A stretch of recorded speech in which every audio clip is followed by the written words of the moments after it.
Kuttippuram block പഞ്ചായത്തിന്റെ നേതൃത്വത്തിൽ പാളിച്ചിറ കുണ്ടേങ്ങൽ തോട് നവീകരിച്ചു. തോടിന്റെ നവീകരണ ഉദ്ഘാടനം കുറ്റിപ്പുറം ബ്ലോക്ക് പഞ്ചായത്ത് പ്രസിഡന്റ് അജയൻ നിർവഹിച്ചു.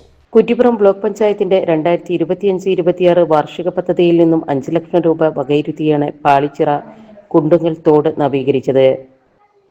Kuttippuram block panchayat president A P Ajayan തോടിന്റെ നവീകരണോദ്ഘാടനം നിർവഹിച്ചു. ചടങ്ങിൽ ഡിവിഷൻ മെമ്പർ സമീറ ടി.പി അധ്യക്ഷത വഹിച്ചു. Athavanad gramapanchayat president K T Asad Ali മുഖ്യാതിഥിയായിരുന്നു. നവീകരണം പൂർത്തിയായതോടെ പ്രദേശത്തെ രൂക്ഷമായ വെള്ളക്കെട്ടിനാണ് അറുതിയായിരിക്കുന്നത്. ഈ പദ്ധതിക്ക് ഫണ്ട് അനുവദിച്ച മുൻ ബ്ലോക്ക് പഞ്ചായത്ത് ഭരണസമിതിക്കും മുൻ ഡിവിഷൻ മെമ്പർ റിംഷാനി സാഹിറിനും നാട്ടുകാർ ചടങ്ങിൽ നന്ദി അറിയിച്ചു.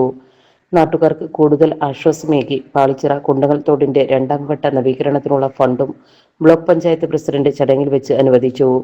Kuttippuram block panchayat member V K Ashraf, Athavanad panchayat standing committee ചെയർമാൻമാരായ Jasar K P, Anwar Kadalayi, Fathima Suhra AIV, Kuttippuram block panchayat മുൻ ഡിവിഷൻ മെമ്പർ റിംഷാനി സാഹിർ എന്നിവരും മറ്റു പൊതുപ്രവർത്തകരും നാട്ടുകാരും ചടങ്ങിൽ സംബന്ധിച്ചു.